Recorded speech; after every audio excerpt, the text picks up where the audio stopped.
Bismillahirrahmanirrahim. Assalamualaikum warahmatullahi wabarakatuh.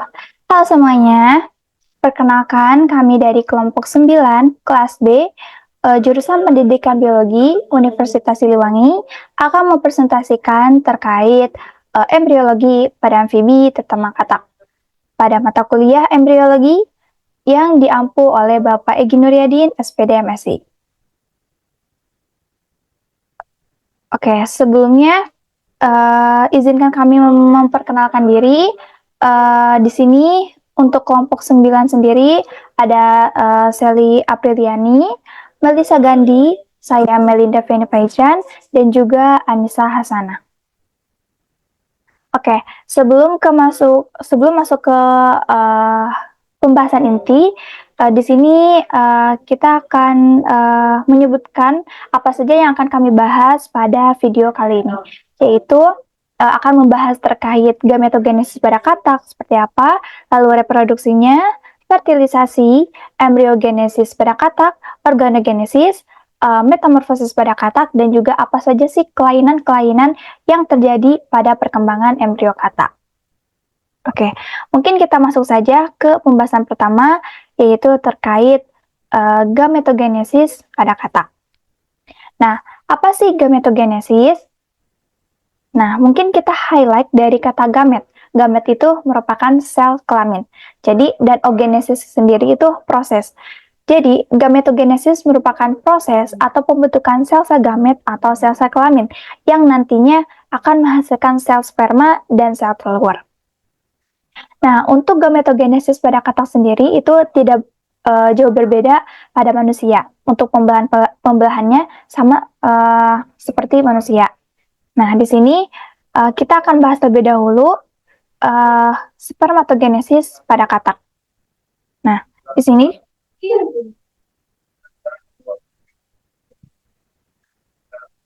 untuk spermatogenesis di sini dimulai dari spermatogonium yang berdiploid. Nah, lalu spermatogonium ini akan mengalami pembelahan secara mitosis yang menghasilkan spermatosit primer dengan diploid. Dan di sini dalam profase meiosis 1. Nah, untuk spermatosis primer ini akan mengalami pembelahan secara meiosis 1 menjadi spermatosis sekunder dengan haploid. Nah, untuk masing-masing spermatosis sekunder ini akan mengalami pembelahan kembali secara meiosis 2 menjadi spermatid, yaitu haploid. Nah, untuk masing-masing spermatid ini akan berdiferensiasi menjadi sel sperma dengan masing-masing haploid. Itu untuk proses spermatogonium yang memang tidak jauh berbeda pada manusia. Nah, untuk selanjutnya, itu ada oogenesis atau proses pembentukan menjadi sel telur atau ovum. Nah, yang berawal dari oogonium secara diploid mengalami pembelahan secara mitosis menjadi oosit primer diploid. Nah, lalu oosit primer ini akan mengalami pembelahan secara meiosis 2 menjadi haploid, yaitu menghasilkan oosit sekunder dan juga badan polar primer.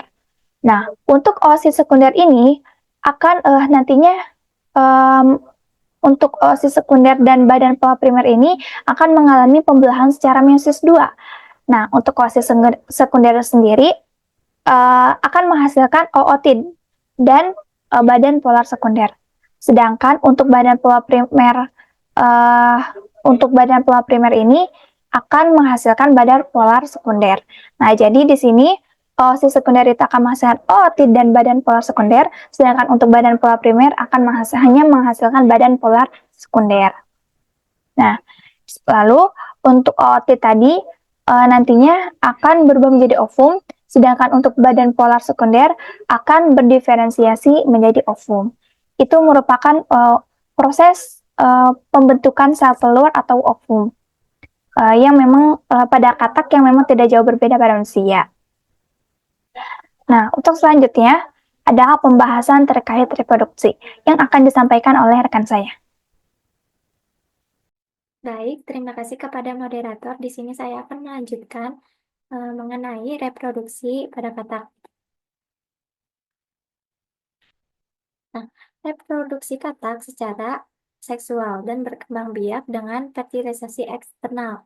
organ reproduksi katak jantan terdiri dari tesis, yang dimana akan menghasilkan sel sperma. Nah, sementara pada katak betina memiliki ovarium yang menghasilkan sel telur.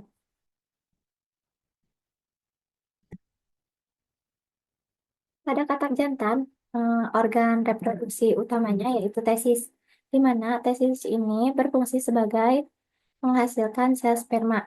Tesis ini terletak di dalam tubuh organ katak dan berwarna kekuningan. Nah, selain itu, katak juga memiliki struktur yang disebut sebagai vestigial. Vestigial ini merupakan sisa saluran yang secara evolusi setara dengan oviduk pada betina, namun tidak berfungsi dalam proses reproduksinya. Nah, untuk pada katak betina, eh, memiliki organ reproduksi yang disebut sebagai ovarium. Ovarium ini berukuran besar dan berisi banyaknya telur dan berwarna gelap. Setelah telur dihasilkan, telur akan melewati oviduk, yang dimana oviduknya ini merupakan saluran yang mengarahkan telur menuju kloaka. Kloaka ini merupakan lubang serbaguna yang menjadi jalan keluar bagi telur, urin, atau feses. Nah, kesimpulannya, sistem reproduksi katak jantan dan katak betina ini memiliki struktur yang berbeda, namun mereka saling melengkapi dalam proses reproduksinya. Nah, sperma yang dilepaskan jantan akan membuahi eh, telur yang dikeluarkan betina secara eksternal di, di permukaan air atau di air, sehingga menghasilkan keturunan baru atau anaknya mereka nanti. Nah, next. Nah, pada slide ini akan menjelaskan tentang fertilisasi pada katak. Nah, fertilisasi pada katak, bahwasannya katak pada umumnya yang kita ketahui atau yang sering kita dengar, atau katak ini berfertilisasi secara eksternal. Namun, ternyata ada juga katak yang berfertilisasi secara internal, salah satunya seperti katak Ascapus thurai, yang dimana fertilisasi internal ini merupakan proses pembuahan ovum oleh sperma terjadi di dalam tubuh organisme betinanya. Nah, kan tadi contohnya seperti katak Ascapus thurai atau violet frog, yang dimana katak jantannya itu merupakan spesies yang memiliki struktur seperti ekor, yang sebenarnya itu merupakan organ kopulasi atau intromittent organ yang digunakan untuk melakukan fertilisasi internal karena spesies ini hidup di arus sungai yang deras sehingga fertilisasi eksternalnya kurang efektif. Jadi ada beberapa katak yang melakukan fertilisasi internal, tapi dalam jumlah yang terbatas atau sedikit, dan biasanya terjadi karena adaptasi eh, lingkungannya ya. Contohnya seperti katak yang hidup di aliran air deras atau yang habitatnya kering. Nah, untuk fertilisasi eksternal merupakan proses pembuahan ovum oleh sperma terjadi di luar tubuh organisme betinanya. Nah, di sini akan dijelaskan di slide berikutnya. Nah, proses fertilisasi pada katak secara eksternal ini menjelaskan katak jantan dapat menghasilkan sel sperma dan katak betina dapat menghasilkan sel telur. Pada musim kawin, katak jantan akan memeluk betina dalam posisi yang disebut amplexus. Nah, contohnya seperti ini ya. Posisi ini dapat membantu jantan mendekatkan tubuhnya ke betina untuk memastikan bahwa saat betina mengeluarkan telur ke air, jantan bisa langsung melepaskan spermanya di atas telur-telur tersebut. Nah, untuk pada ini contoh gambarnya telur-telurnya.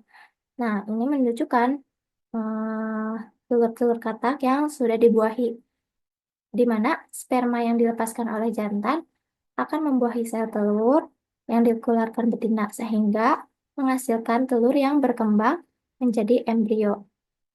Nah, proses ini sangat tergantung pada lingkungan airnya, karena air menjadi media bagi sperma untuk bergerak menuju telur, serta tempat telur menempel dan berkembang sebelum menetas menjadi berudu. Mungkin bisa dilanjut oleh presentator berikutnya. Selanjutnya adalah pembahasan terkait embriogenesis. Nah, setelah tadi terjadinya fertilisasi di mana peleburan antara sel sperma dan sel telur, tentu itu akan menghasilkan sebuah zigot gitu ya, yang nantinya akan membentuk sebuah embrio. Nah, tetapi dari zigot ke embrio tentu ada beberapa tahap terlebih dahulu, sehingga terbentuklah embrio, sehingga terbentuk embrio gitu. Nah, untuk proses dari zigot hingga embrio disebut dengan embriogenesis. Nah, untuk tahapannya, yaitu yang pertama adalah ada fase morulasi. Fase morulasi ini merupakan tahap di mana zigot akan mengalami pembelahan secara mitosis dengan berulang kali menjadi 2, 4, 8 hingga 64 yang terakhir ini. 64 sel. Nah, seperti yang kita lihat ya, dari satu sel, awalnya dari satu sel membelah menjadi 2, 4, 8 hingga berbentuk bola yang sekitar 64 sel. Nah, untuk sel-sel terbentuk ini adalah dinamakan sebagai blastomer. Nah, saat berjumlah 64 sel, blastomer ini uh, blastomer ini berkumpul dan membentuk sebuah bola yang memang tidak memiliki rongga. Nah, untuk blastomer yang tidak memiliki rongga ini disebut dengan morula.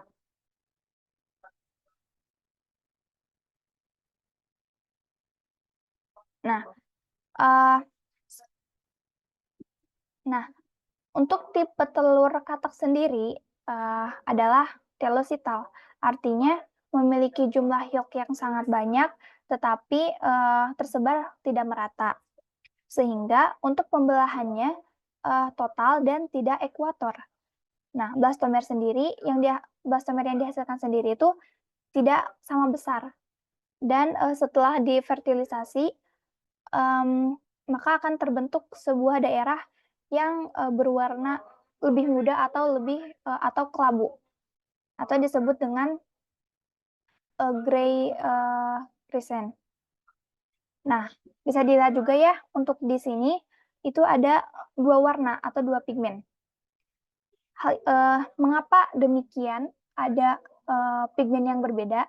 Hal ini terjadi karena saat terdapat pigmen yang terbawa masuk dengan masuknya sperma, sehingga untuk lapisan pigmen sendiri yang bertentangan dengan tempat masuknya sperma akan bergeser pada saat bergeser ke atas. Nah, supaya lebih jelas, bisa dilihat di sini ada proses pembelahan pada fase morulasi. Nah, di sini ada pembelahan pertama, kedua, ketiga, keempat, dan yang terakhir. Nah, untuk pembelahan pertama ini terjadi proses pembelahan regional melalui kutub anima dan vegetatif, dan pembelahan daerah kelabunya. Nah, daerah kelabu ini sangat penting dalam proses pembelahan. Mengapa demikian? Dan para ahli pun telah melakukan riset mengenai pembelahan pada telur katak dengan membelah telur yang telah difertilisasi di luar daerah kelabu, dan hasilnya itu pembelahannya tidak terjadi. Jadi untuk daerah kelabu ini sangat penting bagi pembelahan telurnya. Lalu yang kedua adalah untuk pembelahan kedua ini pembelahan lewat bidang meridian. tapi tegak lurus dari bidang pembelahan pertama. Nah, lalu untuk pembelahan ketiga ada pembelahan terjadi secara horizontal dan tegak lurus pada bidang 1 dan 2 dan letaknya lebih ke arah ke kutub anima sehingga blastomer yang dihasilkan tidak menjadi sama besar itu. Nah, lalu untuk untuk untuk pembelahan yang keempat ini pembelahan lewat bidang-bidang meridian yang serentak menjadi 2 ke 8 sel. Dan disinilah terbentuk 16 sel yang terdiri dari 8 mikromer dan 8 makromer. Nah, setelah terjadi pembelahan kelima, setelah pembelahan keempat ini terjadi secara ekuator pada bidang atas dan bawah secara serempak. Dan akhirnya pada pembelahan kelima atau pada morula ini terbentuk blastomer yang terdiri dari 32 sel. Dan sel-sel mikromer dan makromer ini terdiri dari dua lapis masing-masingnya.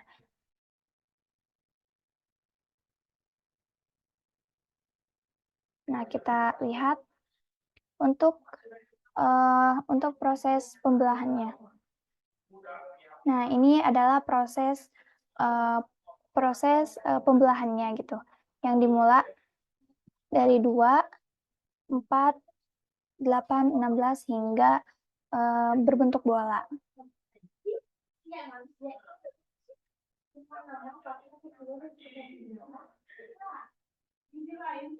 Ini merupakan pembelahan pada salah satu katak.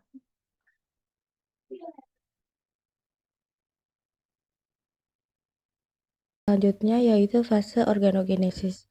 Fase organogenesis ini tuh merupakan tahapan embrionik yang akan membentuk organ dan jaringan lain.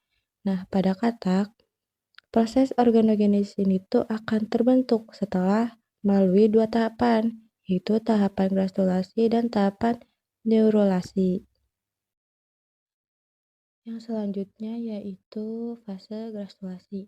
Nah, pada fase granulasi ini tuh pada gambar ada surface view sama cross section. Nah, pada surface view animal pole ini tuh merupakan bagian permukaan yang terlihat, sedangkan yang section cross ini tuh merupakan potongan melintangnya. Nah, di animal pole ini tuh terlihat area yang berwarna biru dan kuning.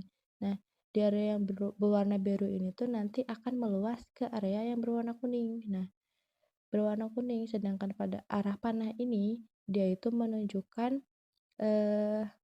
indikasi arah pergerakan sel dari animal pole menuju ke titik di sisi dorsal lips of blastopore. Nah, penjelasan di cross sectionnya itu di sini blastosol ini tuh kan nanti yang berwarna biru ini tuh akan meluas ya. Nah, ketika dibelah melintang, di sisi dorsal ini tuh akan ditandai dengan yang berwarna merah. Dorsal lip of blastopore. Nah, dorsal ini tuh nantinya itu akan membentuk lapisan mesoderm. Nah, yang berwarna merah ini, dorsal lips of blastopore ini tuh akan membentuk lapisan mesoderm. Sedangkan yang warna kuning itu tuh akan menunjukkan bagian endoderm, sedangkan yang warna biru ini akan menunjukkan bagian ektoderm atau bagian terluar.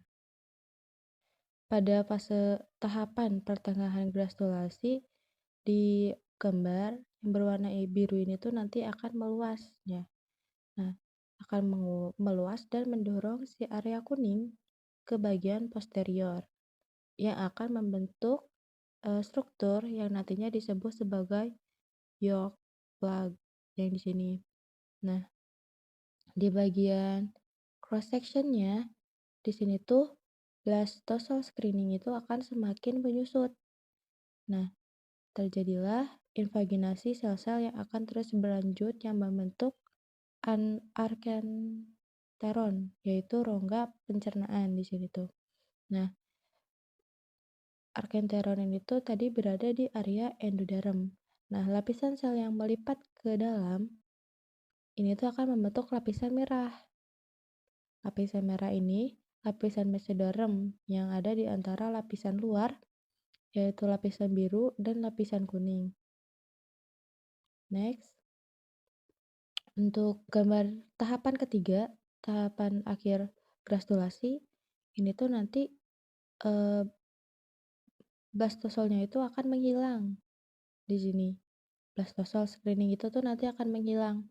Nah, terbentuklah 3 lapisan germinal secara jelas. Lapisan terluar ektoderm, lapisan kedua mesoderm, dan lapisan terdalam yaitu endoderm. Nah, lapisan paling dalam yang berwarna kuning ini tuh akan terbentuknya si arsenteron sempurna sebagai rongga di dalam embrio. Nah, di sini itu epibolipase, yaitu lapisan terluar dari sel ektoderm, yang nantinya itu dia itu akan menyebar, menipis, dan menutupi seluruh embrio, termasuk pada lapisan endoderm dan mesoderm. Dia itu akan bergerak ke dalam. Nah, proses ini tuh untuk membentuk lapisan pelindung dari embrio. Selanjutnya ada konvergensi. Ini tuh sel-sel dari berbagai wilayah embrio bergerak menuju garis tengah dorsal atau bibir blastopori. Nah, gerakan ini tuh akan menyebabkan penyempitan embrio sepanjang sumbu dorsoventral. Yang ketiga ada rotation atau rotasi. Nah, di sini sel-sel endoderm ini tuh pada bagian vegetal embrio akan bergerak ke arah atap blastosol. Nah, gerakan ini membantu dalam internalisasi mesoderm dan endoderm. Yang keempat ada invagination atau invaginasi, yaitu lapisan sel melipat ke dalam dimulai di sisi dorsal embrio yang tadi akan membentuk blastopori. Invaginasi ini tuh menciptakan arsenteron, yaitu saluran pencernaan. Yang terakhir yaitu involution, yaitu sel-sel di zona marginal sekitar ekuator embrio akan menggulung ke dalam melalui bibir blastopor dan bergerak ke dalam embrio. Nah, proses ini tuh menginternalisasikan bakal mesoderm dan endoderm. Nah, kelima gerakan ini tuh secara terkoordinasi akan membentuk 3 lapisan tadi, germinal, dan merupakan dasar dari tubuh embrio katak. Sebelum pada pembahasan gambar fase neurulasi, kita akan menonton terlebih dahulu.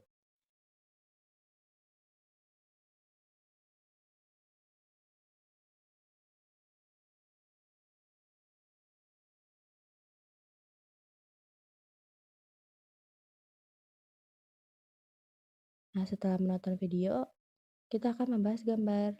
Nah, pada gambar tersebut, bagian kiri atas ini tuh merupakan neural fluid. Nah, di sini di bagian gambar melintangnya pada area ektoderm ini tuh akan terdapat neural plate yang tampak seperti sebagai penebalan lapisan ektoderm. Nah, sel-sel di area ini tuh akan menjadi kolumnar atau berbentuk silindir memanjang di bagian ektoderm di sekitarnya yang memanjang ke belakang gitu. Nah, setelah itu terbentuklah neural growth.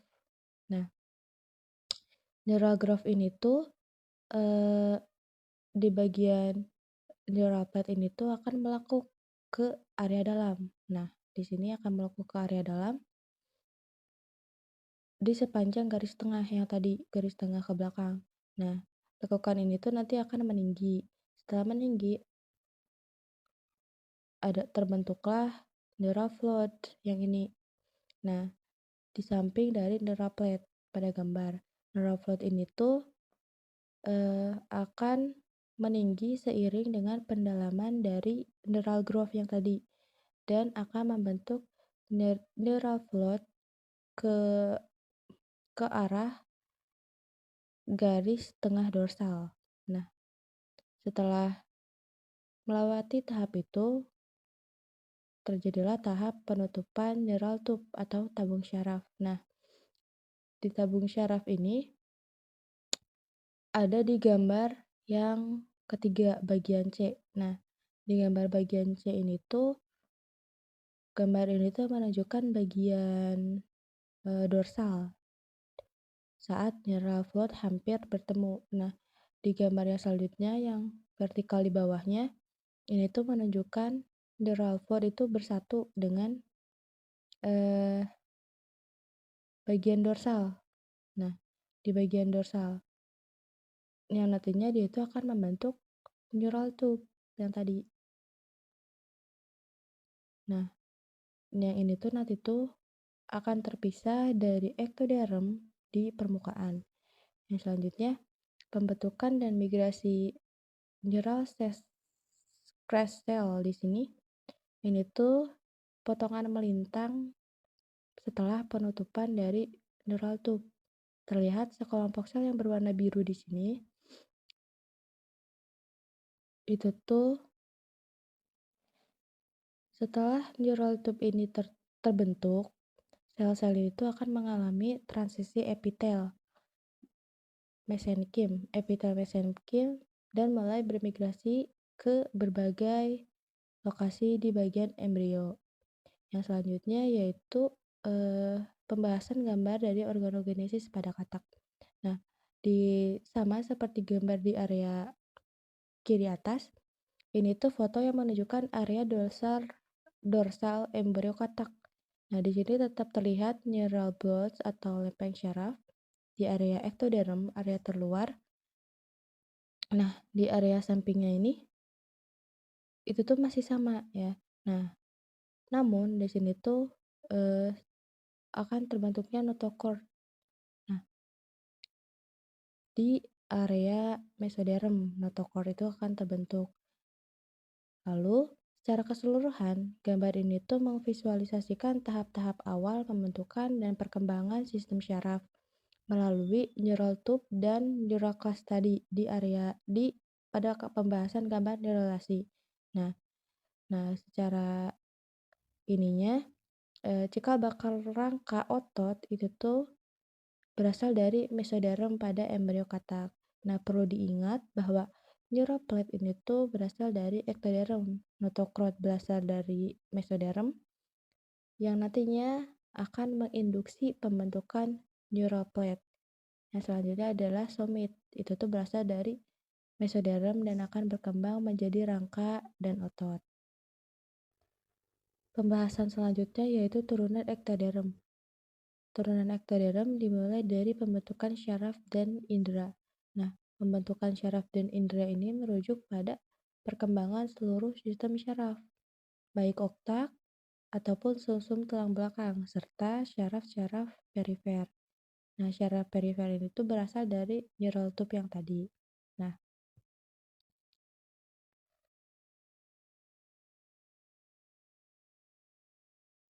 selanjutnya yaitu pembentukan mata. Nah, pembentukan mata ini tuh terjadi di permukaan ektoderm. Nah, bagian ini tuh seperti mata, retina, saraf optik ini tuh merupakan perkembangan lanjutan dari bagian otak yang berasal dari ektoderm. Yang selanjutnya yaitu pembentukan insang dan telinga. Pada katak, insang ini tuh terjadi pada fase larva atau katak berudu yang tadi. Nah, perkembangan insang ini tuh berasal dari lapisan endoderm dan mesoderm, yaitu bagian kulit yang melapisi insang berasal dari ektoderm. Nah, untuk telinga, dia itu merupakan bagian ektoderm, terkontribusi pada bagian atau pada pembentukan epidermis yang nantinya itu akan membentuk membran tipani atau gelendang telinga. Nah, struktur internal telinga ini tuh berasal dari lapisan germinal lain yang tadi. Yang tahapan selanjutnya yaitu pembentukan kulit. Nah, pembentukan kulit ini tuh merupakan bagian epidermis yang ada di ektoderm. Nah, ini tuh termasuk sel-sel epitel yang melindungi dan menghasilkan lendir. Tahapan kelima yaitu pembentukan hipofisis. Nah, pembentukan hipofisis ini tuh ada dua bagian dengan asal embriologis yang berbeda. Bagian anterior ini tuh berasal dari invaginasi ektoderm oral atau dari mulut primitif. Nah, bagian kedua itu bagian posterior, yaitu berasal dari pertumbuhan ke bawah dan di ensefalon otak dari ektoderm yang nantinya ektoderm ini tuh nanti berkontribusi pada kedua bagian kelenjar hipofisis tadi. Yang terakhir pada turunan ektoderm yaitu pembentukan hidung. Nah, pembentukan hidung ini tuh di ektoderm permukaan yang nantinya itu berinvaginasi membentuk plakode olfaktorius. Nah, kemudian nanti akan menjadi epitelium olfaktorius di dalam rongga hidung. Nah, ini tuh bertanggung jawab pada organ perciuman atau indera penciuman. Bahasan selanjutnya yaitu turunan mesoderm. Nah, turunan mesoderm ini tuh yang pertama akan membentuk jaringan muskular. Nah, jaringan muskular ini tuh eh, merupakan jaringan yang akan jaringan ya yang berdiferensiasi menjadi jaringan otot, termasuk otot rangka, otot polos, otot jantung, dan somites yang berasal dari mesoderm. Nah, ini tuh somites ini tuh merupakan prekursor utama otot rangka. Pembentukan selanjutnya yaitu pembentukan ginjal. Nah, ginjal ini merupakan sistem ekskresi pada katak, berkembang dari mesoderm intermediate yang berperan menyaring limbah dari darah dan menghasilkan urin. Yang turunan mesoderm ketiga itu pembentukan alat reproduksi. Nah, alat reproduksi pada katak baik jantan atau betina itu tuh eh, berasal dari mesoderm. Nah, mesoderm ini tuh ternyata berkontribusi pada pembentukan sel-sel germinal primordial yang akan menjadi sel telur dan sel sperma. Yang pembentukan selanjutnya yaitu pembentukan mulut dan hidung. Nah, pembentukan mulut dan hidung ini tuh eh, meskipun sebagian besar struktur hidungnya itu dari ektoderm, mesoderm itu ternyata berkontribusi pada pembentukan tulang rawan dari hidung dan jaringan ikat di sekitar rongga hidung tadi. Nah, mulut mesoderm ini tuh berkontribusi pada pembentukan otot-otot rahang dan lidah serta jaringan ikat di sekitarnya. Tahapan selanjutnya yaitu pembentukan pembuluh darah. Nah, pembentukan pembuluh darah ini tuh seluruh sistem peredaran darah, baik itu arteri, vena, atau aliran darah kapiler, ini tuh berasal dari mesoderm. Nah, mesoderm ini tuh membentuk endotelium atau lapisan dalam pembuluh darah.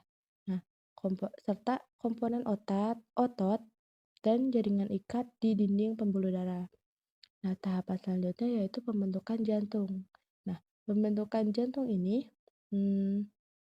adalah organ muskular utama dalam sistem peredaran darah dan pembentukan dari lapisan mesoderm, splanchnic atau visceral. Yang selanjutnya ada pembentukan hati dan pankreas. Nah, hati dan pankreas ini tuh sebagian besar berasal dari endoderm, lapisan germinal terdalam. Nah, sebagai pertumbuhan keluar dari usus primitif, ini tuh jaringan ikat dan pembuluh darahnya itu menyokong kedua organ ini. Nah, yang selanjutnya ada pembentukan duodenum, yaitu bagian pertama dari usus halus dan sebagian besar itu berasal dari endoderm. Nah, lapisan otot polos dan jaringan ikat di dinding duodenum ini tuh berasal dari mesoderm splanchnic. Nah, sebelum tahu turunan mesoderm itu tuh terbagi menjadi tiga. Ada mesoderm dorsal, mesoderm intermediate, dan mesoderm lateral. Nah, mesoderm dorsal ini tuh akan membentuk notochord. Pada gambar itu terlihat jelas ada notochord yang akan menginduksi neurulasi dan menjadi somit yang akan berdiferensiasi menjadi otot rangka, tulang belakang, dan dermis. Yang mesoderm intermediate akan membentuk sistem urogenital, ginjal, dan alat reproduksi, sedangkan pada mesoderm lateral ini tuh akan terbagi menjadi mesoderm parietal, yaitu mesoderm somatik tadi, mesoderm splanik, dan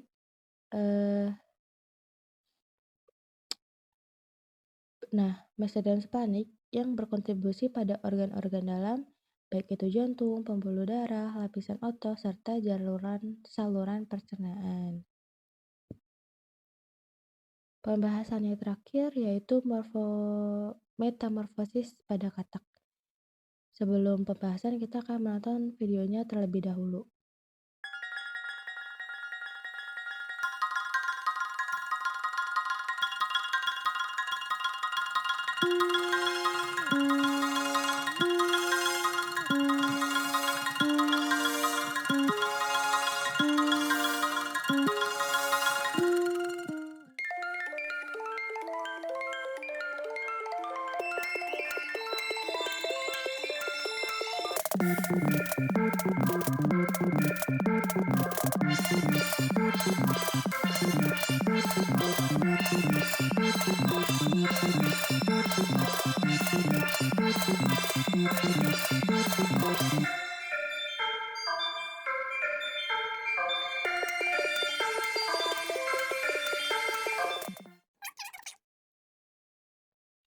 Setelah menonton video itu, maka dapat disimpulkan bahwa metamorfosis ini tuh adalah proses perkembangan fase hidup hewan dimulai dari embrio hingga dewasa dengan bentuk yang berbeda di setiap fasenya. Nah, pada katak, metamorfosis ini tuh diartikan sebagai perkembangan dari tahap larva, tahap berudu, yang fungsional dan bebas hidup sehingga menghasilkan juvenil katak atau katak muda yang nantinya akan secara bertahap itu tuh akan membentuk katak dewasa.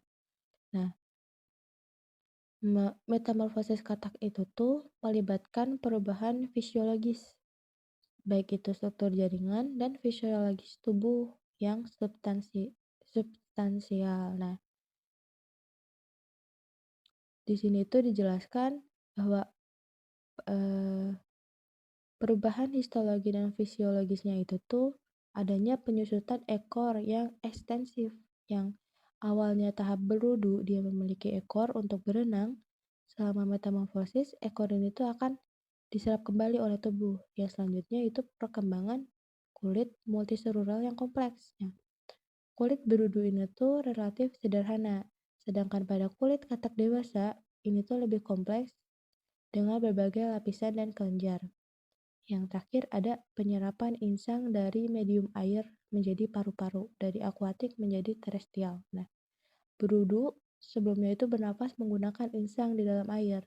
Namun saat metamorfosis, insang ini tuh akan diserap dan paru-paru akan berkembang untuk memungkinkan katak dewasa bernafas di darat. Baik, selanjutnya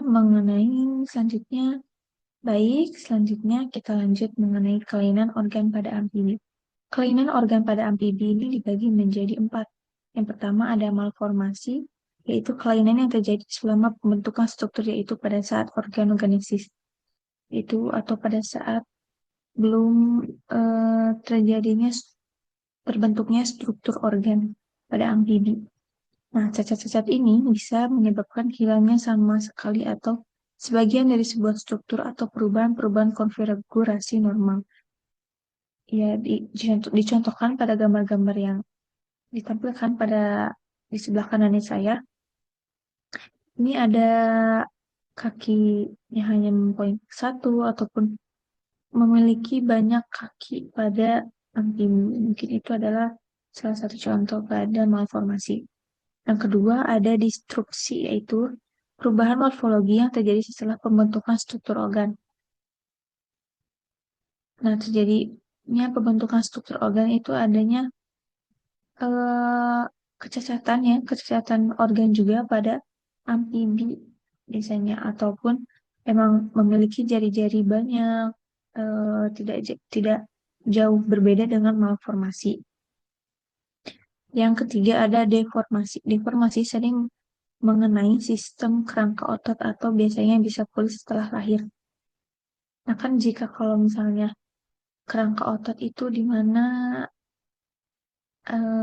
hewan itu bisa bergerak karena memiliki kerangka otot ataupun yang bisa menggerakkan eh, pergerakan pada hewan tersebut gitu. Dimana tapi pada deformasi ini biasanya kelainan ini bisa pulih seiring berkembangnya pertumbuhan pada amfibi. Jika misalnya makanan atau kebutuhan gizinya itu terlengkapi, itu akan eh, membuat kelainan deformasi ini bisa pulih kembali. Nah, yang keempat ada sindrom. Sindrom adalah sekelompok cacat yang terjadi secara bersamaan, mempunyai etiologi yang spesifik yang sama. Misalnya, cacat jantung, ataupun keterlambatan pertumbuhan. Terus apa sih penyebab dari kelainan pada organ amfibi ini? Nah, biasanya itu karena adanya penyebab faktor genetik ataupun faktor lingkungan. Kalau faktor genetik ini biasanya pada mutasi atau abrasi. Kalau faktor lingkungan itu seperti karena ada virus, kuman, ataupun parasit, adapun radiasi atau kimia, pestisida, limbah, deterjen, eh, defisiensi pada nutrisi. Pokoknya ketika kan amfibi ini awal mulanya dari kecebongnya yang dimana hidupnya awalnya itu pada di air.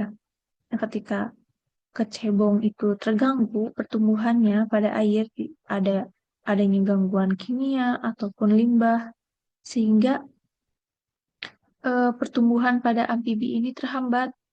Nah, itu bisa menjadi contoh eh, apa ya, keterlambatan pertumbuhan ataupun penghambatan jadinya pertumbuhan perkembangan pada amfibi kayak gitu.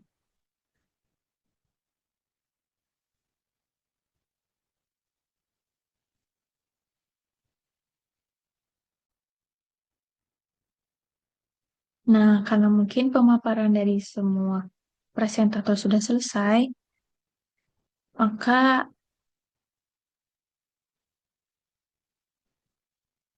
gini deh. Alhamdulillah ya, presentasi pada kelompok 9 sampai selesai. Mungkin jika ada salah dan salah-salah.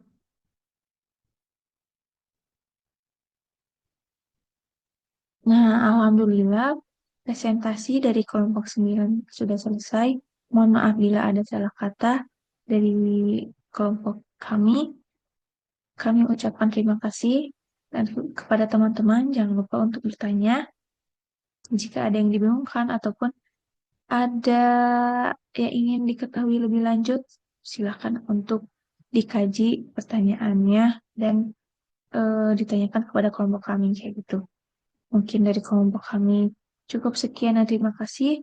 Wassalamualaikum warahmatullahi wabarakatuh.